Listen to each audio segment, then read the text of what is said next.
Welcome back to Dark Nexus. It's Act 2, Chapter 50, Part 3. Okay, here we go. We had an opportunity there to distract ourselves from dealing with what has just happened, but it's time to start processing or trying to figure out how to process. We shift back now to the surviving members of our main party.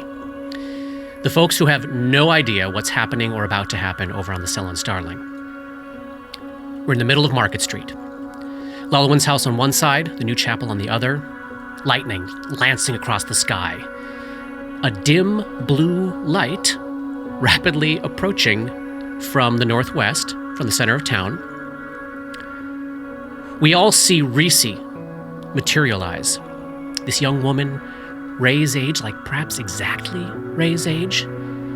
She just whispered something in Ray's ear that you as players know, and I think all of your characters heard it as well. Everyone's real close right now.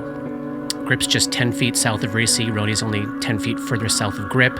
Maybe he just barely caught it. Dora's only 15 feet northeast of Reese. She definitely heard her say, "Mommy sends her love."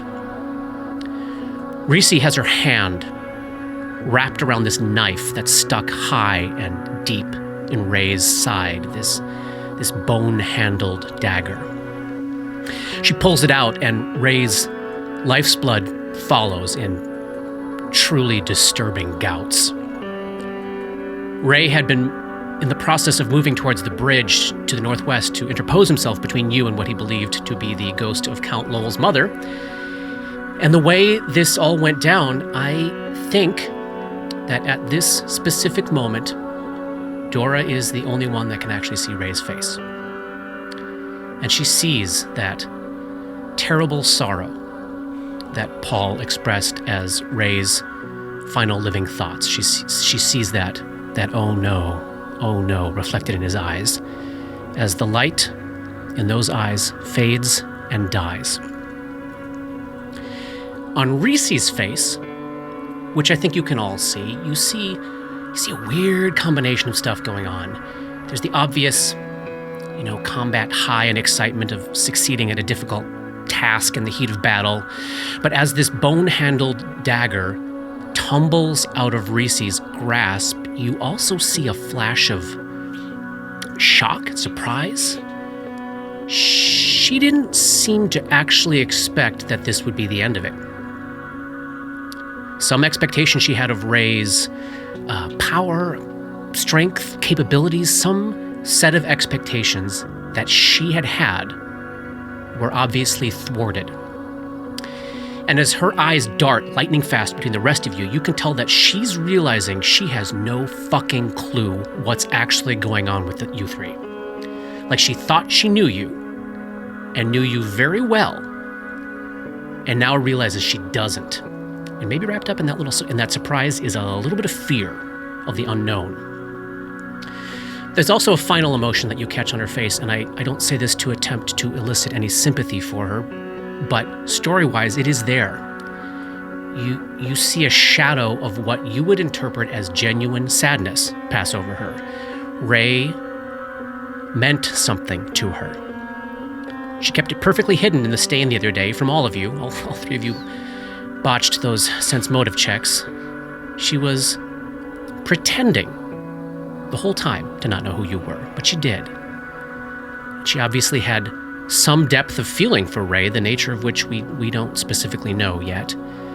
But as this bone-handled dagger falls out from between her fingers and lands on the muddy street, we're still in initiative order here, but before we pick back up, dare I ask, what's going on with the three of you? Pick back up. Pick back up? Yeah, pick back up. We're right near the top of round 4 in this fight. Reese has already taken her turn. Like I said, she's 10 feet away from Grip, 20 feet away from Roni, 15 feet away from Dora. She just dropped this dagger in surprise, you can all see in her left hand, she's holding a silvery wand. The first person to act after this happens is Dora. Grip. Tear her apart. And then Dora's going to try to mage hand the dagger away. And that was combat advice. Great. It's an unattended, unmagical object. Great. 5 pounds or less, so it's magical. It won't work. It is unattended, and it is non-magical. All right, so that dagger goes flying. Where does it go flying to? To me. To you. 15 feet. Dora extends a hand. I don't know, have you cast this spell before? What are the emotions and thought components for this one? I don't know if I have cast this before. The emotion is sneakiness, which she manages to summon sort of subconsciously in the middle of watching her friend die. Yeah. The image is of a desiccated hand that sits on a marble plinth, like on display, which Dora doesn't know where that came from, but she has a guess Yep. that it's from Iris Hill. Yes. And that is what she thinks of. And Grip has +2 in case we didn't get that was combat advice. So combat advice to Grip and removing that dagger from Reese's reach. Next up is Roni. Roni, you're 20 feet to the south. Grip is between you. Sorry, I'm going to take a 5-foot step. Great. So back towards Lowen's door there. Roni, you're up. You are 20 feet away from Reese. Grip is right in between you. You can see that the dagger is gone and Dora is backing away. Roni narrows his eyes and takes a move action to make her his studied target. Yep. As a free action, he loads his gun, which was unloaded. He takes a 5-foot step to the side, and he aims at her and fires. Stepping between the corpses of the other Hester cultists on the ground there. That's a 20 versus touch 8C. And that's a hit. I will need her to make a fortitude save. Ooh, what's happening to her? A flare cartridge goes off. Oh, okay. Natural 1. That is a fail. She is blinded. What? She is blinded for 1 round. Holy crap. Does she take damage or is it just the blind? She takes half damage. Huh. She'll get distracted from She her takes 2 points of damage. fucking wand of invisibility she's got in her hand. And he goes, kill her, Grip. Fucking kill her. Blinded. Cannot see. -2 penalty to armor class. Loses her dex bonus to AC. -4 penalty on most strength and dexterity-based skill checks and unopposed perception checks. All opponents are considered to have total concealment. You must make a DC 10 acrobatic skill check to move faster than half speed. If you fail this check, you fall prone. All right, okay. Next up, the first woman who lured you from across the street, who is slowly bleeding to death on the ground right behind you, Roni. She continues to do so. Then we're at Grip, 10 feet away from a blinded Reese, clutching a wand in one hand, no weapon in the other. I mean, at first, he can't even believe what he just saw. Yeah. All he can see is his own wounds being taken on by Ray so many times. And he just sees red, so that's a 5-foot step. Flurry of blows, power attack.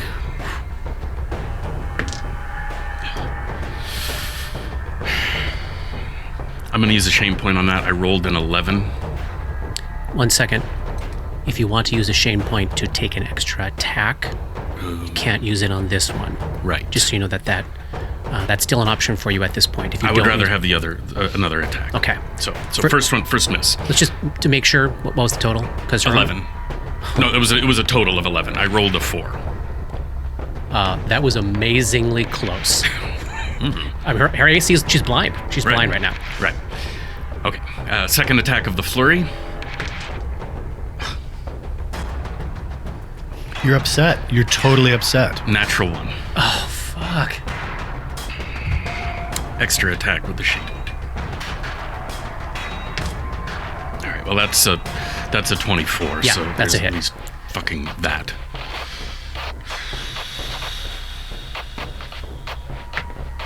Max damage, 15 points of damage. All at least. right. She does indeed take all of that.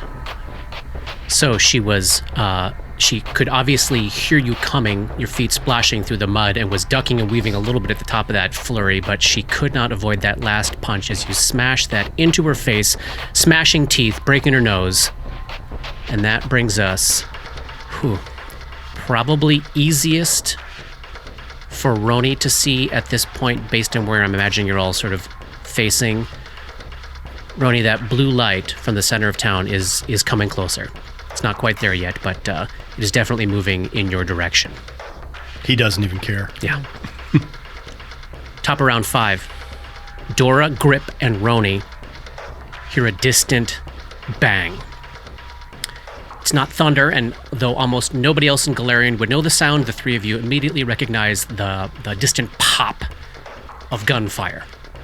Of course, we know that this is now Bates firing at the beginning of the phenomenon that will result in Ray's emergence as a phantom. Obviously, your characters don't know that.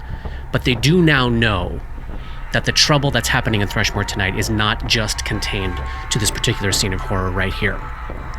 Reese is up, wand in hand. She attempts a use magic device check.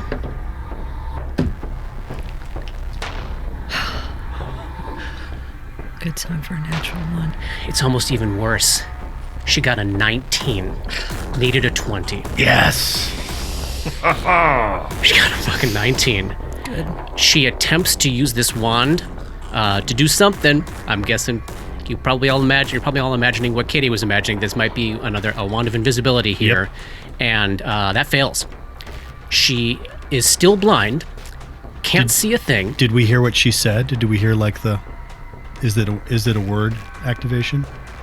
She's attempting to use magic device. Oh, got it. Yeah. Bypass that. Got Yeah. it. So she's trying to Trick just it. trick it into working. She fails. Can she take a 5-foot step? Let You me broke see. her nose, so her charisma probably went down. Yeah, there you go. There you go. She is also not in a great spot and probably very upset. Ooh. Where the fuck's she gonna go? Yeah. Yep.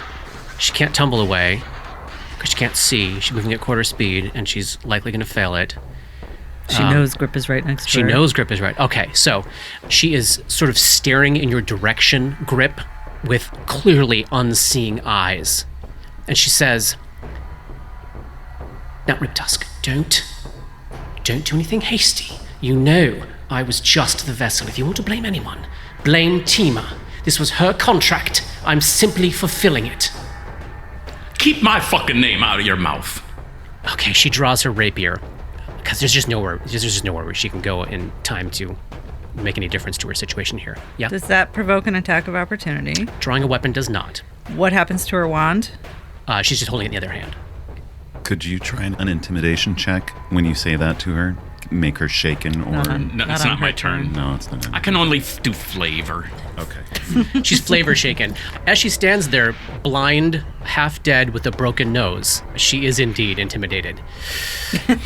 Rest assured. Yeah, that's her turn.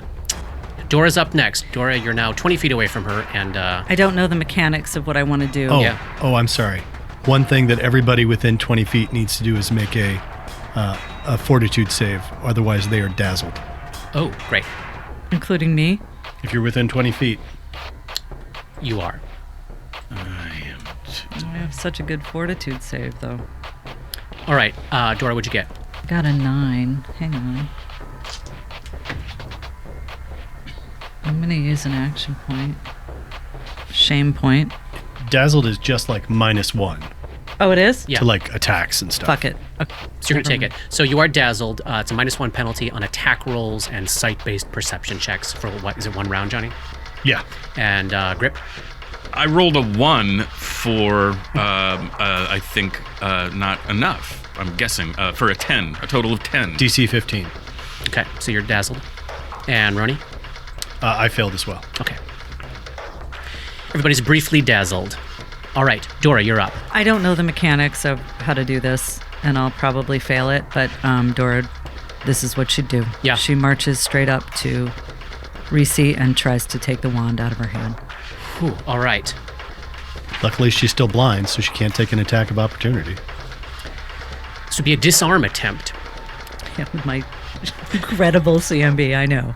But this is what she'd do. So it would provoke an attack of opportunity, but obviously she can't take it. Disarm. Disarm a foe. Thank you for the blind. It's not even disarm. It would be... What's the other one? Steal? Yeah, that's what it is. It would be a steal maneuver, which is standard action. This maneuver can be used in melee to take any item that is neither held nor hidden in a bag. It's being held. I guess it's disarmed then. Just not a weapon. So you do attempt a CMB check against her CMD. So obviously this is complete flavor. But her CMD, not a I mean, tactical she's blind. maneuver. Her CMD is lowered. We'll see what happens. I rolled a 14, and I might action point it, shame point it, because Ray died right in front of her. She doesn't want her getting away, so she's going to throw what she has at us. Yeah. 17. You have ripped the wand out of her hand. Nice. I'm having to do some quick math here because of the blinding, but I'm pretty sure that 17 is going to do it. All right, so you got the wand in hand. So Dora marches up through the mud, comes in right behind Reese, and rips that wand right out of her hand. Roni, you are up. At this point now, she's no longer blind, is that correct?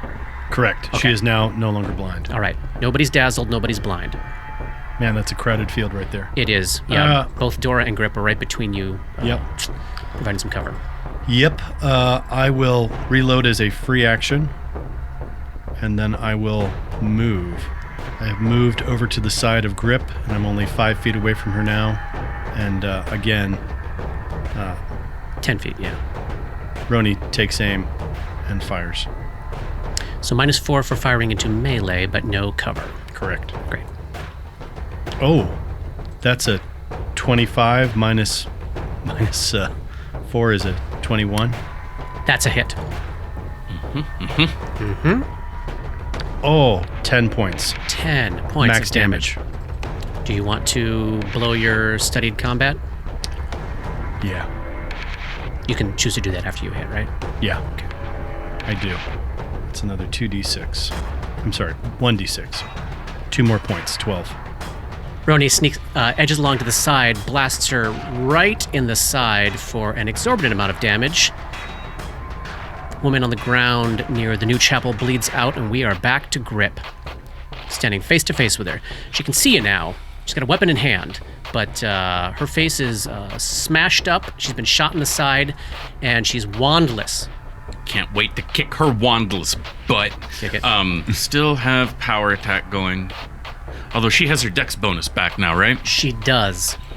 Maybe I won't do power attack then. Because she's going to be harder to hit. This is so hard because she has so much information that I want. But you Yeah. also want her dead. I want her dead so bad. I know. I'll figure it out later. Because I do want to... No, I think... Do what you would do. Yeah, absolutely. and you do have so many ways to get information, right? Like, it's... Yeah, absolutely. Do what you do. I think the blood is just so Yeah. much Yeah. in his head that Yeah. even if he knows... It's been 6 seconds. Yes. Right. Yes. Okay. Flurry, number 1. 15. Using any shame? Yeah, I'm not going to shame point that one. Okay, that's a miss. She dodges out of the way. They just won't roll. Sorry. Yeah, that's it. Grip's swinging in a blind rage, and she is dodging out of the way. Whew. Bring it. I walked up there. Bring it. Oh, I will bring it. I'm trying to figure from my scrawling here if this is the round that Dead Mommy enters the fight as well. This was round 5. No, it's round 6. Okay. You can tell that whatever's glowing is on the other side of the bridge that you can see the base of on this map here. Do we know how long this bridge is? Yeah, it's about 30 feet. Great. Top of round 6. She's up. She doesn't have the wand. Dora's right there. Tima's right there, as far as she knows. Yeah, we've never met. She does not know Dora. That is correct. She takes a 5-foot step to get away from Grip onto the other side of Dora. Looks at Dora and says, "He wanted this too." Yeah, 26 to Yep. hit. Only 4 points of damage without her ability to do sneak attack. Her attacks are not as devastating as they were when coming out of invisibility. So 5-foot step, standard action. Could have done something different there in this last round of her life, but I did not. Dora, you're up next. She just stabbed you in the side. Dora steps back, looks around for a rock, There are plenty. throws it at her with her mind. Dora's completely expressionless throughout all of this. 23 for 4 bludgeoning. Yeah, that's a hit, and she takes that. You clock her in the rock with the back. You clock her with a rock in the back of the head. Then she turns to Grip, who is next to her, and says, "You can do this, Grip. I know you can." For a little combat advice. Roni's up, 20 feet away from her now. Still within touch range. Sure is. As a move action, I reload a regular bullet. And then I fire again. And he is just like sort of that dead, cold, expressionless face. Yeah. Just no glimmer of humanity at all as he Yes. fires at her. Yes. That's a 23. That's a hit. 5 points of damage. She's barely clinging to life at this point. She's been shot 3 times. I know. Hit with a rock and hit with a fist. Broken nose, eyes gushing blood. Unbelievable. She's still just hanging on. She is the godfather. I mean, yeah, this is literally what it is. We're just like walking, bang. And Yeah. she just bang, bang. Grip, you're up. She's 10 feet away from you now, and visibly swerving on her feet. Yeah, I'm gonna fucking hit her again. I'm gonna try. I cleared all the other dice out of my little tray, so nothing's gonna interfere. So the other two have gone icy cold. Is Grip getting cold, or is he still staying hot? He's still pretty fucking hot. Great. All right, he's still raging. Okay, Not technically. no, Not taking the raging, but don't add that bonus to your strength and attackles, but it's just a strength. combat advice. There it There we go. is. Okay. Oh, come on. Damn it, a 4 again. I mean, you're literally so enraged. Yeah. Like, this is... Using the same dice. It doesn't matter. They're all rolling like shit so far. This is the most consistently good. Try one. roll 20. Okay, there we go. That's an 18 on the die, plus 9 Yeah, for that's a a hit. 27. That is absolutely a hit. And that's... Come on. 8 points of damage. What do you do? I go back to the nose. You gotta keep working the same spot and try to put my fist directly through... Her head. Yes. You shove her nose back into her head. Huge gout of blood, and she does indeed drop. She's unconscious now. Still technically alive, but she has dropped. Okay, how's that for timing? Because the last piece of this shit show crests the bridge. You see a figure crest the rise over the top of the small bridge connecting the mainland to this island where the eastern end of Market Street runs. What you see appears at first blush to be an elderly human woman dressed in mourning, all black, lacy black gown, black cap, long black veil. Okay, now add this in. Her dress looks like it hasn't been washed in decades. It's filthy and fraying, it's split at places, rotting away in other places, it's a grody mess. Now add this in. Her left eye is a goat's eye. You ever looked closely at a goat's eye? They're Yeah. creepy as hell. orange with a thick horizontal line for a pupil. Katie knows all about goat's eyes. We'll keep going here. You got me on that one. It's a joke from an entirely different campaign. The flesh of the entire left side of her face is thick, wet, mottled, throbbing, and pulsing. It looks like cephalopod flesh. It's disgusting. Add in bulging protrusions of cephalopod flesh all over her, bursting through her dress. Oh, and how about this? Her left pinky is 6 inches long, just that one finger. Oh, and it's not entirely clear whether she has legs or tentacles underneath her skirts. But it is clear that she has 2 throbbing, suckered octopus tentacles bursting out the front of her dress right at her waist. They look very stretchy. Got all that? All right, so now add on top of this that she's glowing and blue and transparent. And in addition to being incorporeal, she's also sporadically like flickering in and out of existence, like a hologram communicator in a Star Wars movie or something. And we'll finish off with the absolutely instantaneous clarity you have that this woman is beyond insane. Her eyes and her face are darting around like all independently from each other, taking in all sorts of stimuli that doesn't seem to exist. And she's both laughing hysterically and weeping in terror somehow simultaneously. This woman, whatever she is gone. She is completely gone. She hits the top of the bridge, scans you all, but when she sees Dora, her focus narrows in on you, Dora, with what transforms into an expression of like complete and utter rage. I know you. You filth, you wretched filth, barbarian scum, dirty, dirty girl, dirty girl. You think you can soil my house? Read all of my books? I killed for those books. He died for those books. And she screams, and all of her cephalopod flesh bulges. The tentacles lash up in the air 15 feet in front of her. I need will saves. We gotta check some sanity here. Would this be an aberration by any chance? Johnny, this would be an aberration for the first time, I think, right? Oh no, we had Nice. it with Mother. I'll take it. I don't want to roll this. Let's start with Dora. What'd you get, Dora? 23. Oh shit, this one's gonna be rough, you guys. This is gonna be rough. Oh, we're running away. You take 3 points of sanity damage, bringing you to 7. That's still under your threshold. Whew. Okay, Roni.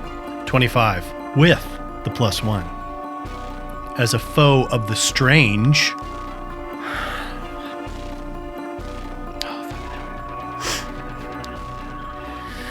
You succeed at the save and only take 3 points of sanity damage, but that is your threshold. So Roni's getting to madness. We'll figure that out in a second here.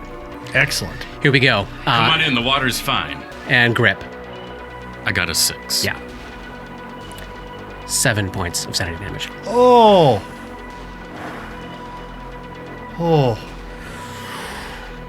That's a rough one. But that puts me to 12, 11? 12. Puts you to 12. Wow. All right, let me see if I can quickly figure out what happens with Roni. If I can't, we'll pick it up after this fight.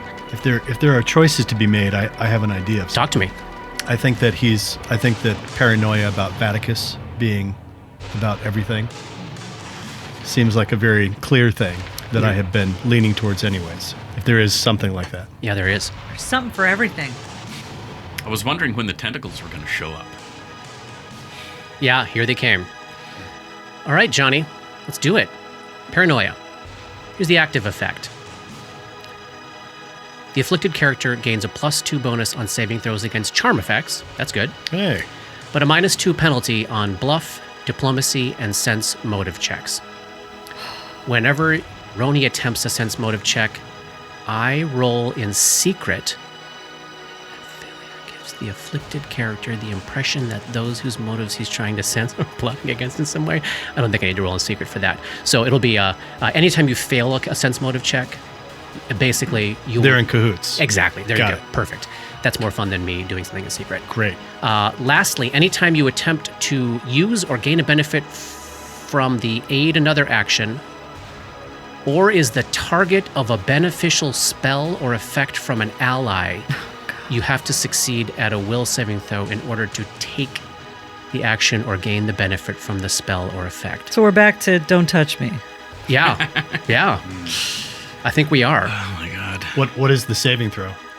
So I think if it is a spell, you'll make a saving throw at the DC of the spell level, whatever that is.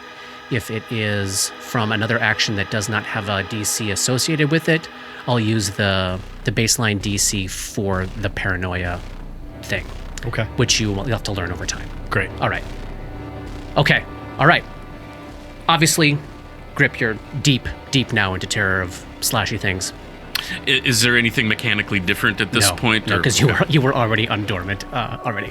Yeah, it's a good thing we decided not to do the piling on multiple madnesses. 'Cause It would just be silly. it would be very, very silly. It's all gonna be clear soon enough. So it took her a move action to get to where she monologued, and she continues her move, ending up in the middle of the path, like right next to Ray's body, 10 feet from Roni, 10 feet from Grip, and Dora is right behind Grip. Whew. Top of round 7. Reese bleeds out. Dora, you are up. You are... Oh, boy. Yes. So she is incorporeal. Yeah. This is a dungeoneering check, right? This is a dungeoneering check, but give me a knowledge arcana check first. 32. Jeez. Everything is so clear right now. Yeah. So Dora has the certainty, and I think this is tied to the way she's flickering in and out of existence, this projection, which may have at first blush seemed like maybe like a blink effect or something like that. So with this 32, Dora's mind keenly focuses in and realizes this is not a dead person. This is a living person somehow projecting themselves out into the world. So can it hurt us? You would assume so, yes. But it can't touch you. I mean, it can't physically move you. But there are, Dora would know, there are plenty of things incorporeal things can do to affect things on the material plane. And it might have a range. It might indeed have a range. So that is something that you do indeed know. If you want to make a knowledge check specifically on what the fuck's going on with her, that would be a dungeoneering check for aberration. But you do know you're not make dealing with an that, undead so, creature. Yeah. Which is good because I'm not sure we have any knowledge religion left. You might not indeed. Okay. Can you make dungeoneering?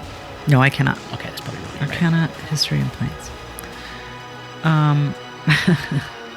I'm 20 feet from her. Yes, you are. So this is the hard part. I don't want to leave Ray's body, Right, which is at her feet. but I want to run away. I don't want anyone else to die. And I don't think we can hit her. You do know Grip can. I can grab him. I do know that? Yes. Because I have magical fists. Yeah, Grip's fist strike as magic weapons, and he's got... Oh, yeah. And I he's have got Red Destiny. as But well. it's half damage, right? Half damage from both, but you do know that he can make contact with an incorporeal creature. I could also fairly easily pick Ray up, I think, if we wanted to keep moving. She's just got huge reach, and it's just right there. Yeah. Is a telekinetic projectile magical? It's a spell? Is that the kind of thing that could affect her? It does just bludgeoning damage, like the rock that I pick up is not magical, but the... No, the force that's throwing the rock is Okay. magical, but not All the right. rock itself isn't. Then everybody gets combat advice. Literally everybody. There's only three other people in the party. 5 foot step back. She's human. This is just a projection because she's a coward. So, Roni, Grip, you should be able to kill her. This is my version of combat advice. Too. It's kind of Coach Taylor. Clear eyes, full hearts. We can't lose. Fucking kill her. Roni, you're up. You're 10 feet away from her, and you can tell from the way she is now lashing her tentacles through the air, you are easily within the reach of her tentacles. Octopus sucker arms lashing through the air. And I've got no ranks in acrobatics, so I am going to just have to chance it. Wait, do you have that dungeoneering, Johnny? I do. I am going to make. that I do want to check. make Let's start with that. A See what knowledge Ronnie check. knows. 14.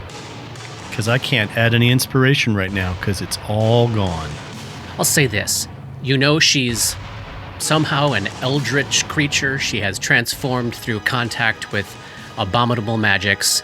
I don't think you know much beyond that, except you would probably confirm, based on what you're seeing, that this is somehow a projection rather than an actual ghost who is here, that there's a body. There's a body somewhere else. She's somewhere else.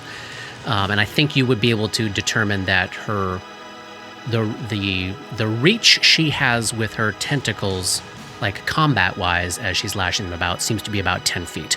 So you are at the limit of her reach. If you could take a 5-foot step to get out of them is what you would determine. Yeah, but then I'd have this exact same problem next round. True. We gotta go. We gotta go. We gotta get out of here. We gotta go. We gotta go. It's Vatican. We gotta get out of here. And he literally bolts towards Dora, provoking an attack of opportunity. And he puts his hands on the wand that you're holding, Dora, and casts invisibility on you.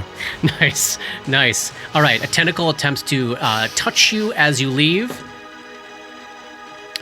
I'm assuming a 17 hits your touch armor class. Yes. What happens to me? The incorporeal tentacle goes through your armor and into your body, and the two of you see just something drop out of his presence, like something is leached out of him as he takes 2 points of charisma damage. She cackles with glee. Grip, you are up. She's 10 feet away from you, standing right over Ray, who's right at your feet as well. You just saw the 10-foot reach on her tentacle there. Are we running? Yeah. Should I try to grab Ray? If you can. Mechanically, what does that mean? If I It would be one action to pick him up, which would absolutely provoke. There's nothing else you can do that won't provoke. No, everything's going to provoke. And maybe, I don't know if she's got combat reflexes, because maybe she's already taken her attack of opportunity, although there are a lot of tentacles, so it stands to reason that maybe she could do more than one. But now is the time if you're going to pick up Ray and run. Honestly, and if what I'm looking at is charisma damage, I mean, that's not going to affect my day-to-day. Maybe that tentacle does charisma damage. Right, I mean, yeah, okay, great. Maybe It will just add on to the likelihood that your madness will blossom like a lovely, beautiful flower. like a insane tulip. I will pick up Ray's body. She has combat reflexes. God damn it. Another tentacle comes out. Yeah, 22 touch. And 1 point of charisma damage. So you've picked up Ray. She has lanced an incorporeal tentacle through your chest, draining away some of your selfhood. But you've got Ray in hand now, in arms. And now can I move? You can move. Which I'm guessing will provoke again, but so I can do a regular move now? You can.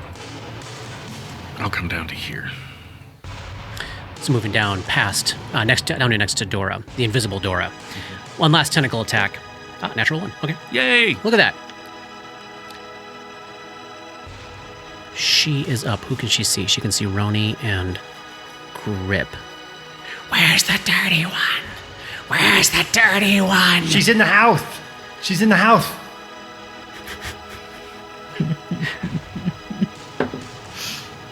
Huh.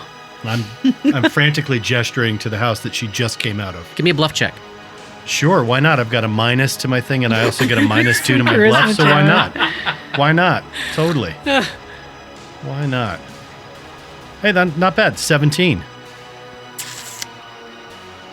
That's fun and clever. And her sense motive is garbage, and she's insane.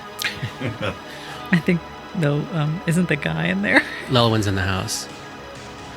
So she floats over. No, she doesn't float.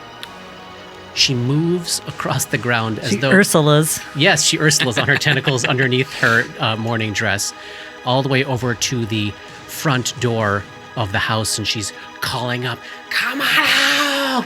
Those were mine! Those were mine!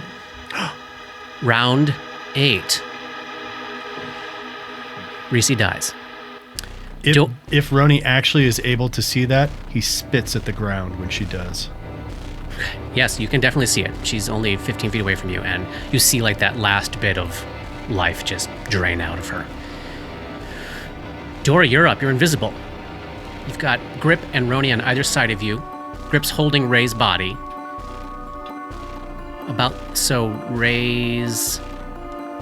Ray's Morning Star would probably be in the dirt, and the dagger would probably be in the dirt, but otherwise, like, everything you all have is on you right now. I so want to go loot Reese's body, but But she's got some swag. I don't know I don't know which direction to run to head back toward the cell in Starling. The bridge where the ghostly figure came from. Then she'll send a message she will hand the... I took it. You took it. Great, okay. I probably will send a message to Grip and Roni, just to make it really hard for her to hear it, rather than just say it and say, Oh, yeah. I'm going back over the bridge. And then I'm gonna move. Roni, you're up. The grand conspiracy is all around you.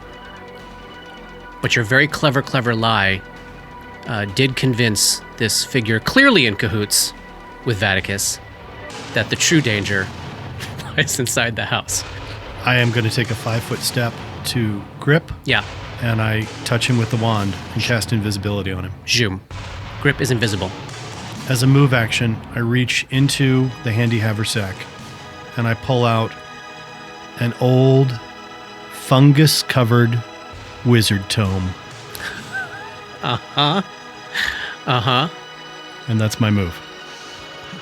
Grip, you're up. You're invisible, right next to Roni. You can't see Dora, but you know she sent you the message that she's heading back. Right. Wait. No, I can't have done that. I have to holster my gun first. I've got too many things in too many hands. Got it. So I don't do that yet. Gun is holstered. Then, yes, I guess I will follow Dora. So I'll just go, I'll do a double move. I'll go to the start of the bridge. Got it. The eldritch projection bellows and screams at the house, waving tentacles in the air madly. Come out, dirty girl! Come out! Dora, you're up. I will run off the map.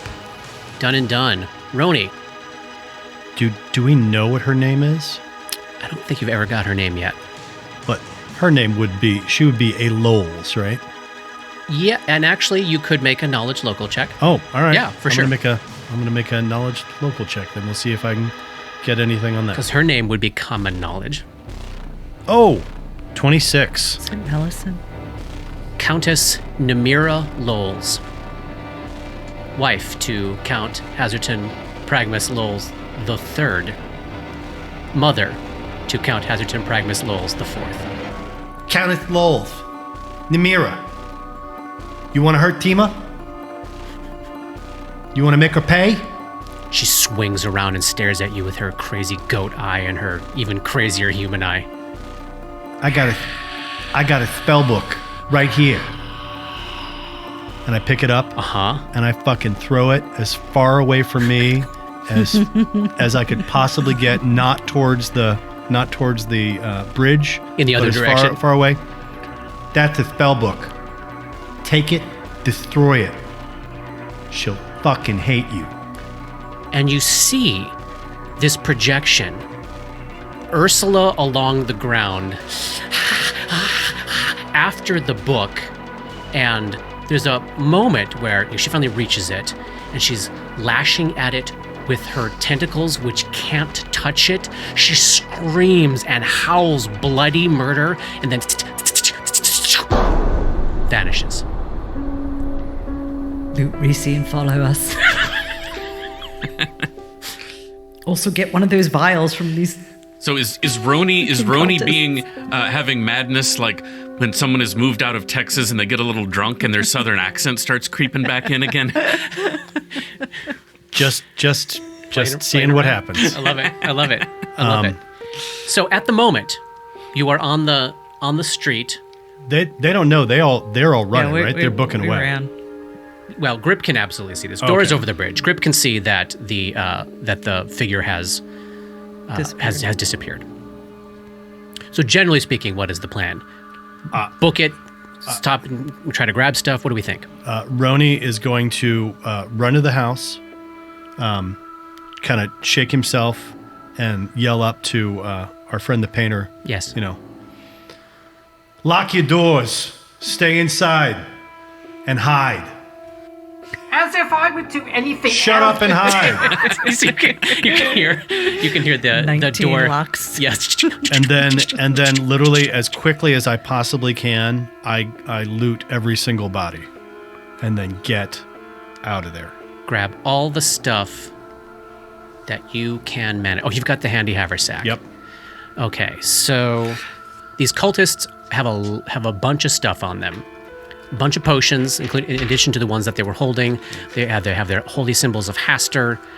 They have clearly non-magical armor and weapons because they're not masterwork. I mean, anything like potions, coin, valuables, something that's masterwork, but like regular weapons, shit like that, I don't care about. Great. Do we leave the other bodies out there for now? Absolutely. And Dora is continuing, is that right? Well, I don't know where anyone is, but I haven't seen Roni, but I think she would assume that he turned himself invisible and that they're all following him. So she has a 100-foot range on the spell. So before she got more than 100 feet away from the area, she'd probably reach out to them again and say, "Are you following?" Get back to the boat. I'm looting the bodies. Then I'd get back to the boat. Interesting. Oh, wow. Dora's heading back to the boat. Her invisibility is going to run out about halfway back. Hey, Paul, let's jump in here. Okay. Paul, we're so glad that you're here. Yes. Hi, everyone. We love you. Thanks for waiting. Okay, yeah. So we can now bring these various timelines that we've been working with into sync here, because it's going to take several minutes for you to get back to the ship, by which time the prep period for the scum fight and the actual scum fight itself would be resolved. So I began the second part by checking in with you, Paul, and I want to, as we merge things here, I want to check back in with you again, knowing what I knew about Bates's character class and bouncing off the remarks you made last time, those heartfelt words you put forward as Ray's thoughts in the moment that blade sank into his side. Took a little GM license. I made a choice on the deceased Ray's behalf. But of course, the ultimate decision about what happens with Ray's soul is yours, and it's not mine to make. And you and I had a little chance to chat between these parts here and discuss some options. And there are a bunch of them, but without dealing with any crunchy stuff, let's focus on the story here. I want to talk through Ray's experience, what has happened, what he felt, and you can talk us all through what he's feeling now. So, Ray's desire, his aching need and desire to help was the overpowering emotion you articulated for his final moment. And I knew that Bates was hypersensitive to the overpowering emotions of dead and dying people, and this spark of magic happened, right? Like Ray wanted so desperately to help, his soul found a door. Bates's love and connection to Ray held that door open, and even though I don't think either of them fully understood at that moment what they were doing, they didn't need to understand. They just needed to feel. That's what Johnny was leaning into last time with Bates, that this whole thing was about emotional connection, nothing to do with logic, nothing to do with thought or planning or whatever. You both needed to feel, and you did. And then this little piece of Ray's soul that wanted so desperately to help, that's the piece of his soul that was front and center, that was here in the fight that we just witnessed. That was the piece that, against all odds, heard the call to survive this. And it did. So the first words we ever heard Ray say in this campaign, survive this. We don't know when or why he said those words, but he did say them. And he did indeed help everyone on the Stellan Starling survive this assault. But now, this is kind of where you and I were talking in between things here. The heat of battle is cooling off now as we pick up sort of the end of that fight. And Braden is, well, he's not alive in a traditional sense, but he's not fully dead. He's kind of stuck in this halfway place between two states of existence. So what do you think he's thinking and feeling now that you've had a hot second to adjust to everything that I threw at you in that last little part there? Well, okay, so the way that I understand the Phantom is that a soul, immediately on death, a soul leaves the body and travels along the river of souls, right? Yeah. Mm-hmm. Towards the ethereal plane. And sometimes an emotional connection back to the material plane can drive that soul back. That soul wants to reconnect. So Ray, in this moment of leaving, wishing, noting it's too late, wanting to help, that desire pulls his soul out of the current leading to the ethereal plane. And I feel like there could have been a moment where he would have been pulled towards the negative energy plane, where emotion can turn dead into unlife. But instead he found a window. Yeah. Through Bates. And I imagine it like kind of, I like the metaphor of the river because I imagine this kind of murky journey of finding some light and heading towards it with the pure desire to just be back to help his friends. Yeah. How long does this persist? The Phantom, is it like a rounds per day? Or is Ray on the ship when Dora comes back by herself? Well, so here's one thing that Paul and I talked about, that as the Braden Phantom starts to lose that piece of single overpowering emotion to do one thing, and this soul trapped in ectoplasm comes back to its senses, that it might be drawn to seek out its own body, is something Paul mentioned to me. And now I'm picturing, so Dora's way ahead of everybody else, and her invisibility runs out. And if you think that that's true, Paul, if you think that Braden might be drawn to his body, I can see the two of them meeting, like right in front of the book layers. Well, here's the thing. Here's like a non-story thing. Yeah. If we want to be jerks about it, but he can only go so far away from Bates. Bates is his connection to this place. So if he wants to go someplace, he's got to get Bates to go too. Or he reaches a boundary that he can't cross. Oh, right. But Dora would reach that boundary eventually. She would. Because I don't, and correct me if I'm wrong, I don't think the folks on the ship would let Bates run off into the night following the Phantom, right? Oh, does he? Oh, wait, hang on, Paul.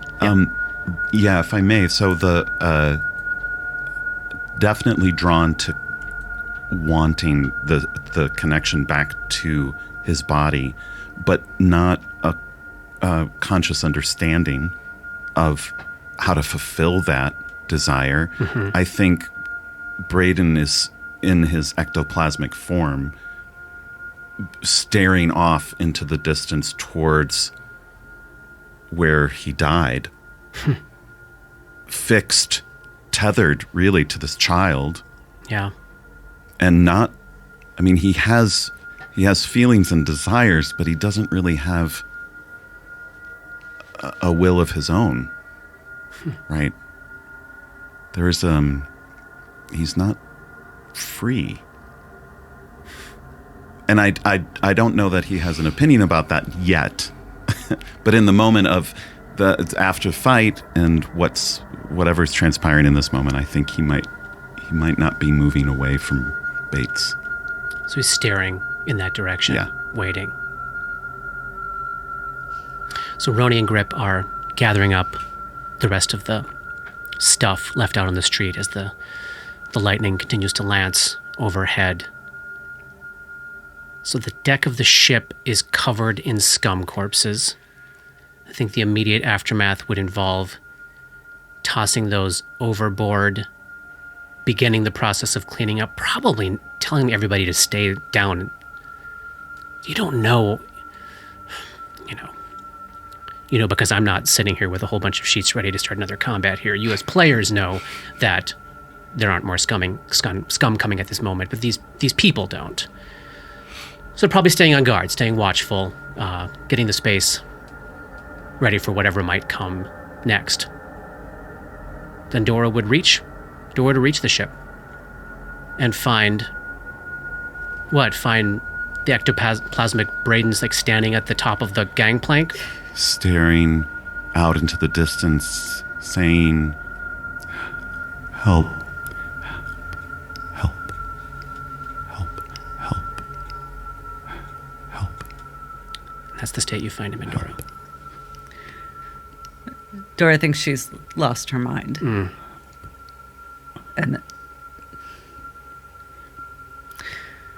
But she is a curious being, and so she approaches the projection, looking around at anyone else to see if they see this too, or if this is just a manifestation of her grief. I mean, Bates is going to be Right pretty there. close by. Yeah. And he's probably going, it's okay, Mr. Ray. It's okay. Hey, Miss Dora. What is this? Mr. Ray, he wanted to help. How is this? Are you okay? Ray. Ray looks. Hadn't really looked at Dora. And he looks over at Dora. And there's a recognition in his face. And he has been saying help. And when he sees her, he says, "Help me. Help me. Me." How can I help you? And he looks over at Bates and he says, Me.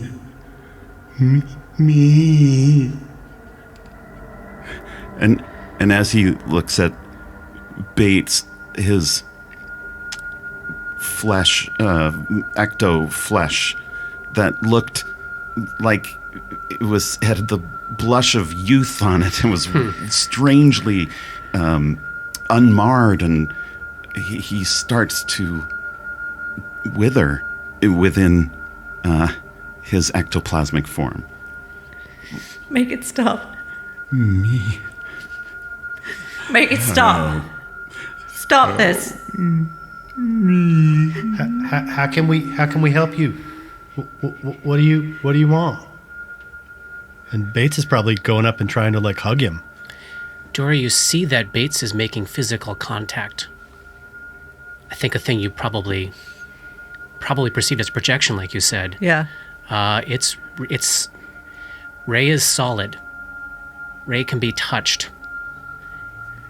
I don't know if that's comforting or disturbing, but that's what you're observing as Bates is holding his hand, right? Like I think he's literally hugging him. hugging him, embracing He's him. like hugging, like he's not anywhere near as tall, so it's like his little kid head like comes up to like mid chest, Yeah, something just like that. wrapped around. Yeah. Yeah. And while you're doing that, and he's recognizing what he has become. His ectoplasmic flesh continues to twist like a time-lapse version of a animal decaying in the woods, crumpling in on itself. The armor and weaponry dulling, and even his ecto hair falling back in front of his face. He doesn't want this. He doesn't want this. Release him. Release him. We did like a ceremony. I don't know how to make him go. You wanna go, Mr. Ray? Ray. And there is like this conduit between them. So if there's something that He's only feeling. That you're feeling, that you want him to feel too. Ray's twists his gaze out towards where Dora came from and continues to say, "Help me." Do we need to go somewhere, Mr. Ray? Do we need to go somewhere, Miss Dora? Grip is bringing your body here. Does he understand that? Not quite. It's not making sense to him. What do you mean his body? He's right here. Dora sends a message to Grip. Hurry. Okay. They're coming up on this. So you reach the end of the road and you see at the gangplank on the ship Dora standing in front of this silvery, glowing Ray, like now writhing. Writhing and shivering. Bates is clinging to him. Oh, they're both visible now. Okay. So Paul, Ray can see his body. Ray sees his body and writhes in some. His ectoplasmic form takes shape that's almost inhuman, like he stretches in abstract form of grief and moans.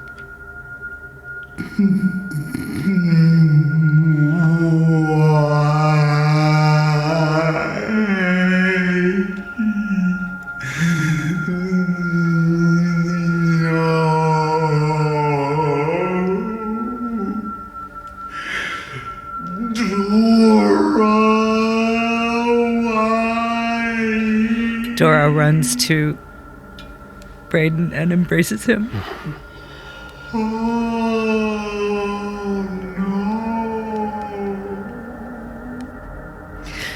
I will kill who did this to you.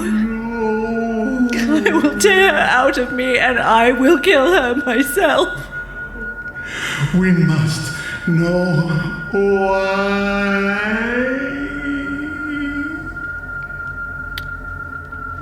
Bates no longer feels Ray's emotions. As in your arms, Dora, Ray evaporates. The ectoplasm just splashes to the ground, and this wailing figure that loosely resembles Ray floats into the air as a glowing, radiant spirit. He's probably undead now.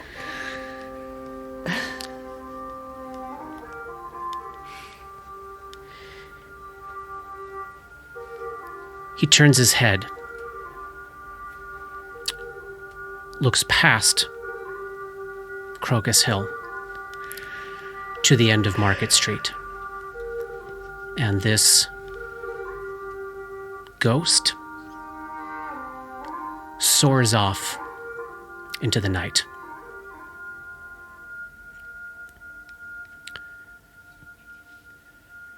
downstairs below the hatch. The folks gathered below that are watching through the cross-hatched panels. Maeve is being held by Nasa. And Maeve whispers, "See, I told you. He's an angel." And at long last, that's the end of chapter 50. Thanks for sharing Ray with us, Paul. Thank you, everyone. Thank you, Johnny. Thank you, Kate. Thank you, Rob.